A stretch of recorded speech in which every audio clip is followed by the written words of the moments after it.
Et si le Covid-19 n'était pas apparu sur un marché aux animaux à Wuhan, en Chine, comme on le laisse entendre depuis le début, si le virus s'était plutôt échappé d'un laboratoire, cette thèse est de plus en plus évoquée, en particulier par les médias américains.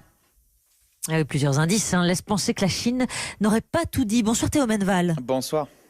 Alors bien sûr, il faut prendre toutes les précautions d'usage, toutes les précautions nécessaires, mais cette théorie, elle est bel et bien en train de prendre de l'ampleur. Oui, et à l'origine, ce sont ces révélations il y a quelques jours du Washington Post. Des diplomates américains, dit le journal, ont visité à plusieurs reprises l'Institut de virologie de Wuhan il y a 2 ans.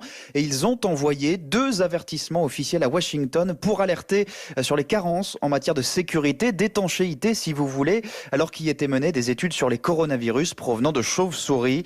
L'information a fait grand bruit au point que certaines figures controversées comme le professeur Luc Montagnier, prix Nobel de médecine, avancent aujourd'hui que ce nouveau virus y aurait été créé de toutes pièces.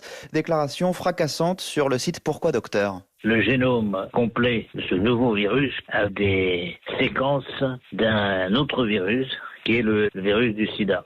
Ce virus a échappé peut-être à ses promoteurs. Je pense, c'est l'hypothèse la plus raisonnable, qui voulait faire un vaccin contre le VIH. Mais cette hypothèse d'un virus créé par l'homme est battue en brèche par l'essentiel du corps scientifique, à commencer par l'Institut Pasteur qui a étudié son code génétique.